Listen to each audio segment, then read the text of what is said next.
Hey guys, what is up? The Hill Twins are here with a very special deck profile for you all today. Eric Hill behind the camera and Eon bringing you the Hirudegan red-blue deck that he skillfully created and an analysis on how it was created and how to play it. So without further ado, let's pass the mic to Eon. Hey, what's up, guys? So as you know, it's the Hirudegan deck build. Basically, when I created this build, I wanted to build a deck that was going to be do very well early game as well as mid game. So Hirudegan on the front side, he has an auto. When this card attacks a leader card, you may choose one battle card from your hand and place it into the drop area. If you do so, draw 2 cards. So you can only get the plus by attacking. So with that being said, giving your opponent too much early game advantage is going to offset his ability to draw. It doesn't matter how much you're drawing, you're helping him awaken early, etc. So when I designed this deck, I designed it to awaken them as well as give myself hand advantage and to filter the deck and then ultimately chain the attack Zeno them. So that's your goal. Your goal is to attack early, filter so that you can gather your pieces while putting pressure, give them a huge hand, and then ultimately chain attack Zeno them. And then a few turns later, have access to his awakened side and zone them with stuff like foreseeing hit and sneak attack Vegeta. Okay? So let's just get into it. Eric already did a deck profile, but I just want to get into an analysis. So we're running the time control Konoha because you do need to run a 1-drop that's going to help you draw. She replaces herself, and she's still a target for this card right here. And she's actually a very strong target because she can draw and you draw again, and then you can dump her if you don't have energy for Hirudegan. So that's very strong. And also, she makes sure, because this deck will not do good against veggies. If you awaken them fast and they have Shugesh against you, they can put pressure on you and meet out that pressure that you're putting on them. So she's very important to filter for her if you're playing against veggies. Otherwise, you're gonna focus on your early game attacks with 1 and 2. Now, a lot of people are saying that one is better than the other. No, they're not. It just depends on what state of the game you're in or who you're playing against. A lot of times, I do like to drop Trunks, crit them, swing out, use this to untap a red energy. Your first energy should be red. Use this on top of red energy, then possibly attack with Hirudegan and put them down to put them down to 6 life if they didn't already take a life their turn or what have you. And then lastly, awaken them on turn 1 with this, okay? And what that's gonna allow me to do is basically set up for my Trunks and Zeno by turn 2, turn 3. And I should be at 6 life, which means I can take an attack from their leader because I don't have a board. So I can't afford to take an attack from their leader. And worst case scenario, if they awaken me, I can drop that, play something else, and then Zeno right into that on turn 2. And they just lost all that advantage that they had. So that's very important that you focus on that. Early, when you're first dropping your stuff, when you're using this card's effects, you should really focus on dropping cards like a copy of this. Okay, this should be a copy, and this. You want to make sure that you don't dump all of this because just one Vegeta will overwhelm your opponent. So you want to make sure that you can have one Vegeta by the time that you awaken. Okay, because after this, your opponent's hand size is going to dwindle very early. If you can, you want to constantly put pressure with these cards. Okay, I will advise you, however, though, don't waste all of your unyielding. Sometimes when you're playing the game, you notice that you catch unyielding and you can extend. You want to have at least 1 unyielding left in the deck after your chain attack Zeno. You do want to have that, okay? Also, if the game is going around turn 2, turn 3, your opponent is at critical stages, this is when this card is going to be the most important, okay? So for the deck profile we had 2, I decided to change it up because he's very important. You want to be able to at least hold 1 of these cards. Why? Because after you put pressure on them, they will try to meet out that pressure with that hand advantage that you just gave them, and this will save you enough to put that pressure right back on them. Okay, so just 1. On the turns that you are going to go out for game and you're gonna be using your 10K, like Eric so skillfully showed you on his masterful presentation of the deck during the shop championship. He used stuff like this on his attack and dropped that so that he don't lose combo power because he no longer needed Reese's Coercions. The same went with the legendary flute, and the same went with Zeno or any 10Ks that he couldn't use if he was tapped out, and the same with that, okay? So that's extremely important. These, you catch these, you just want to hold on to these because the game will start to move and flow with you. On your opening hand, you would love to see one of this. You want to hold on to this. You want to hold on to one or this, and you want to hold on to flutes. Anything else can be shuffled back to make sure that you can get this guy and that, okay? That's very, very crucial throughout the flow of the game. I want to tell you one thing. She's an important card. If you're not playing against yellow, then you can ditch her. There's no reason that you need to invest in her unless, of course, your game is moving very slow, which is hard because this card moves very fast. Now, lastly, I just want to give you the strategy for turn 3 to 4 on the Awaken, because that's literally the mid game and that's this card's late game. So literally, this card will almost always only hit off once to twice before you win the game. Okay, so it's very, very important to make sure that you're sequencing your attacks so that you can have the most efficacious ability. What you want to do on turn 4 is you want to be able to drop hit. Now, I've seen a lot of people attack with the leader and then drop hit. That's going to be erroneous. You want to make sure that you drop hit first, because hit will allow you to place 2 cards that they most likely won't put back first and give you advantage to see their hand. Now you can anticipate what they will put back with this, and that gives you the ability to push out or combo on plays like this to make sure that you can take out their life as much as you need to, okay? And also, like I said again, you want to be able to have this after the Zeno play because you want to be able to use an unyielding to go into this bad boy right here, okay? So this is going to be the most important plays, having something like this or having something like this out on your Awaken. So the first turn that after you Awaken, you should drop Sneak Attack, and you might want to leave 1 energy open for a Coercion, okay? You might want to, just in case they may have, if your life is very low. If not, you're going to drop this bad boy and you're going to go out, try to go out for the win. And so basically, after you sequence that attacks, you'll realize that your opponent cannot do anything, especially if they have super combos they can use. They're going to be drawing the card that they have already placed back to the top of their deck. So this is the analysis of it. You do not want to charge cards like this or this. Try not to as much as possible. These cards are literally the life of the deck. Okay, you need blue energy, but you cannot charge this. This card is extremely effective, but I'll tell you something. If you see this card after turn 2 and 3, okay, unless of course you have this, you want to hard charge that because you want to make sure that you can use your unyielding trunks and your Senzu beans for those plays. Okay, this card is extremely effective the first 2 turns of the game. Remember, but with playing with this deck, do not try to go all out and win on turn 2 to 3, but by turn 2 to 3, the advantage should clearly be in your favor. That's just pretty much it. I'm gonna step over and place the rest of the discussion next 2 to 3 minutes in Eric's hands because he's the actual person who piloted the deck. I built the deck the night before. He piloted the deck expertly and played it exactly how it was meant to play without instruction. So I'm gonna give you guys some real life experience and he's gonna tell you about his games and some of his other strategies that I may have missed. So without further ado, Eric is gonna jump over you guys now.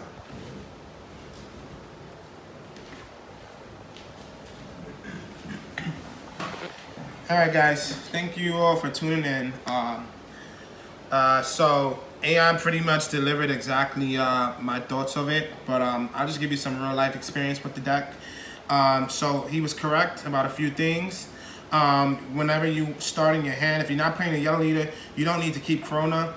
She is a filter, which is great, and you also can pitch her when he's unawakened, as you saw me doing most of the videos. Yep. You know, but she does not take precedence over the cards that you need in specific. So the cards that you need when you're starting your hand should be automatically looking for these two.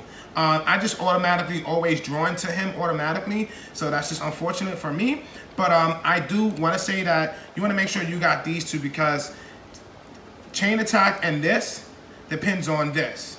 He's gonna come in regardless, but you want to make sure that you have your red energy and that you have your chain attack, because literally the game has to go on. The only way that we're going to progress our game state as Hirudegan is by chain attack Zeno. Okay, so here's a question. What is some of your, give us actually, because I haven't played it in a level events, but give us a scenario against, I want to say give us a strategy against some of the popular decks like SS3 Apes, so Chain Attack Zeno Apes, Chain Attack Zeno SS3, and you know, a few of other decks that you had, like Trunks. All right, so tell us how to play against those matchups. The biggest thing was, I'll just tell you my matchup versus Anthony. So going into the matchup, I know Anthony's a very intelligent player, and he's a very skilled player. So I knew that the ape matchup was going to be more difficult for me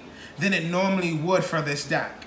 So going into that matchup, I automatically knew to keep things like intensifying Trunks, chain attack, and Zeno. If I caught any of these copies in my first hand, I made sure I kept it, because SS3 is going to awaken turn 1 nowadays. Yes. There's no SS3 deck that's going to awaken later. There's no way that you can now, in this meta, keep him contained. You can't control him because he has so many self-awakening cards. He can play the chain attack, the intensifying Trunks, the Kabas, and do the exact same thing you can do, but better, because he automatically starts with 2 energy and he awakens and draws 2 cards. So here's a question.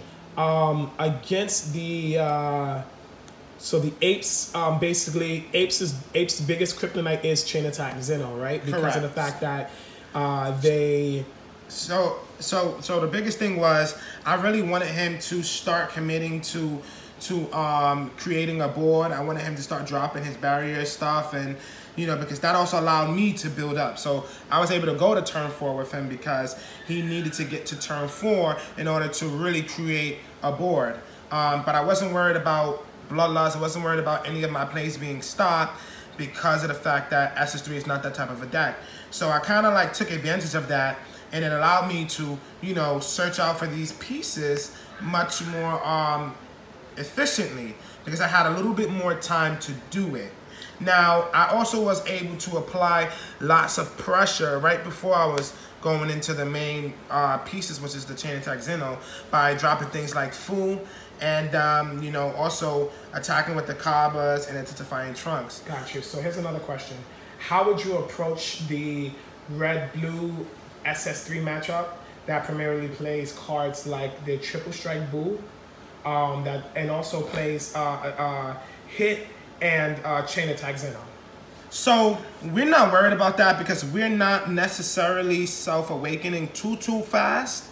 Our main prerogative is we're using these not to necessarily self-awaken, but to inflict damage to our opponents. So I'm not gonna keep doing it just so that I can awaken. No. If I'm playing against SS3 in general, which he's going to be the hot topic, because he's one of the best leaders in this format, you have overwhelming advantage, because when you drop Kaba or you drop intensifying Trunks, they want to awaken, right? Off the rip, they don't know if you're playing chain attack Zeno, but they want to awaken. So that's the issue. Now, I only have to deal about 1 to 2 damages to myself to allow them or force them to awaken. Once they awaken, they draw those 2 cards. I can now automatically chain attack Zeno, or go into Scientist Fool, make them waste their resources so that it's not shuffled back into their cards like they 10Ks, or make them take the 2 life.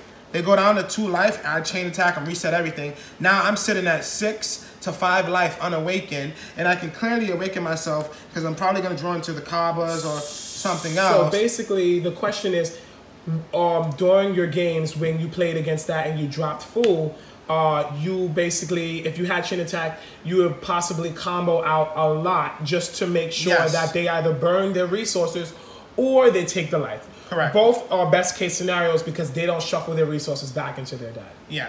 So the biggest thing was if they were awakened at 4 life and they had a considerable amount of cards in their hand, I dropped full. At this time, I'm able to awaken, but I'm not going to awaken just yet. Yes. Right? I'm probably at 4 life, because that's what happened in the majority of my games. I can attack with Fu, activate Hoi, pitch more cards to see more cards. If I get a Trunks, I don't have to awaken just yet, because the Trunks will allow me to restand my energy to do more power plays, because once you chain attack Zeno, you have to pay the 2 energy. Then I can awaken on my turn.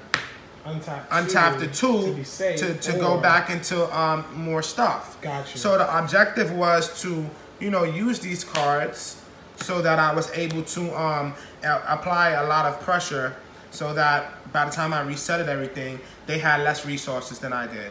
Okay, so here's gonna be one of my final questions.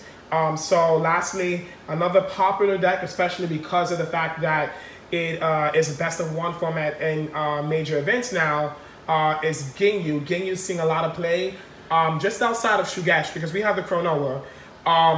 How would you approach the Bloodlust matchup before sideboard? Okay, that's actually pretty good. So I actually played Ginyu, one of my friends yesterday, a Ginyu user, in the Best of 1 tournament yesterday. And I knew that I had to do things slightly different, but then again, not so different because we do mainboard Corona. The objective is that Ginyu still moves slightly slower because he has to get to turn 2 and he has to drop 2 greens. So if he's not dropping 2 greens, then you have more than enough time, right? If he is dropping 2 greens, then they can lose on turn 2.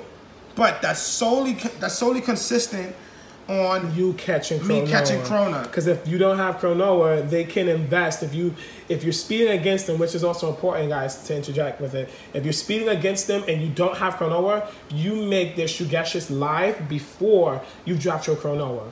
So you have to be careful that if you mullied for that Chronoa and you didn't get that Chronoa, you have to make sure that you don't aggro them until you catch her. Because if they even get 1 to 2 Shugeshes live, they will spam that board and they will gain an advantage in life as far as being able to put pressure back on you. Because you will Zeno them, but now they'll have access to free board and they can invest on a yellow energy, which means you may not be able to do your plays. And if you're playing against Kel, you'll lose your cards before you can actually evolve.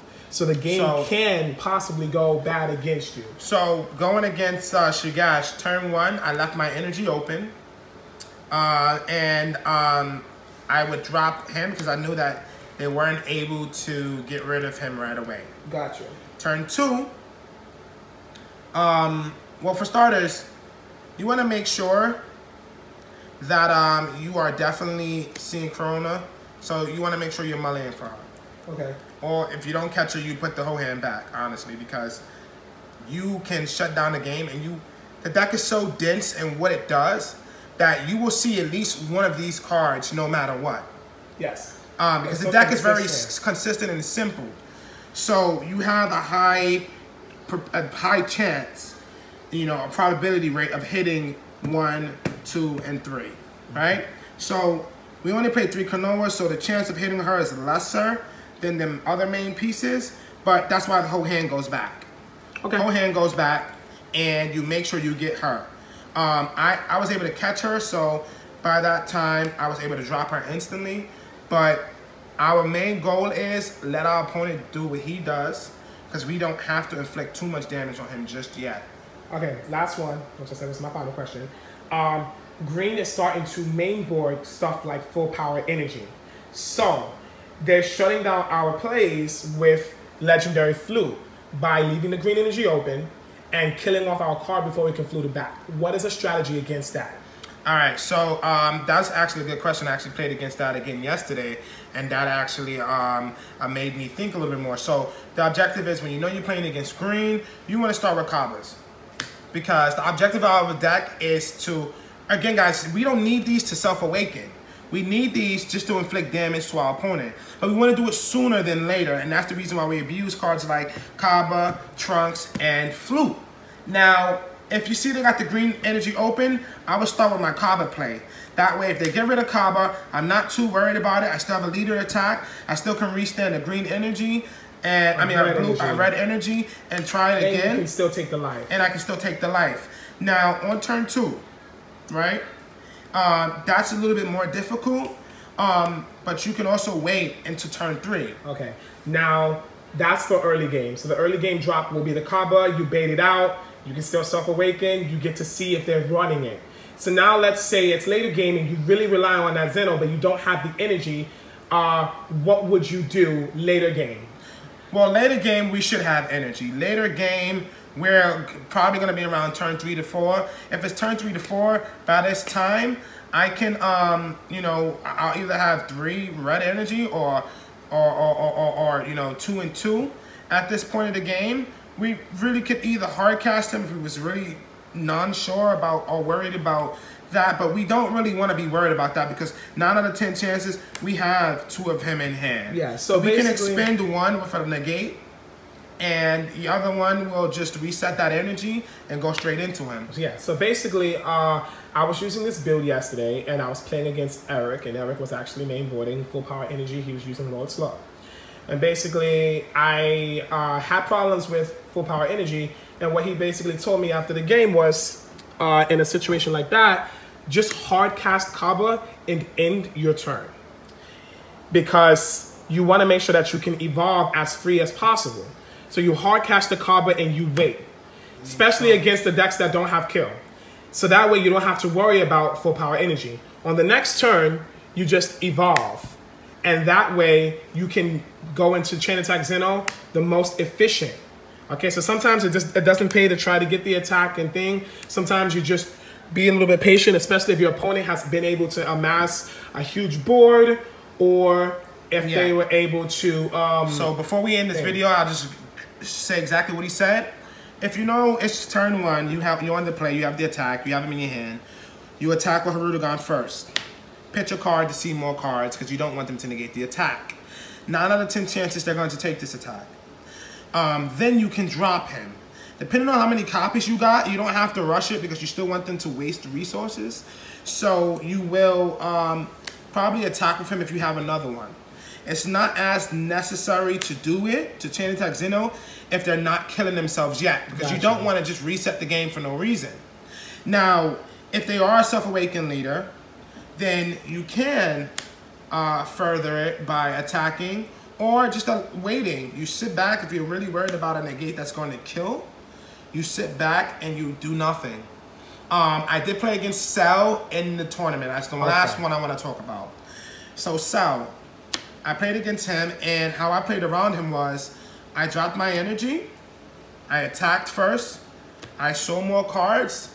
After I saw more cards, I said, wow, okay, summon him now, attack Cell, and I took an extra card. So what this is doing is if you leave him to sit upwards, Cell is most likely going to try and kill him. But if you attack with him, you get your crit effect, you get your life effect, and you're seeing more cards. But the thing about it is, you're putting so much pressure on Cell. So if you have the flute play, you also have to be mindful. If you have these, you're gonna do this to Cell, and this is gonna be too much. Now Cell has 2 energy. He can't afford to tap out. He's about to awaken because he's either at 5 life, or if he's at 4 of life, he's going to awaken. And now he still has to be careful because he hasn't put anything under the leader. You know what I'm saying? So that's very, very, very important to just rush Cell. Perfect. So guys, this was an in-depth analysis on the construction of the deck, why we have the card choices, why we have the card amounts, the turn-by-turn sequences. We gave you an analysis on different scenarios, on different game states, and we also gave you an analysis on certain matchups, especially popular matchups, to very common questions with people who are piloting this deck. Thank you so much for supporting our Patreon. We hope to see you do extremely well with this deck. This is the deck that we are going to be running for Boston. And for those of you who have access to this, any updates or changes that we make, you guys will also be in the loop. Thank you so much again for supporting the both of us. And as always, guys, stay super.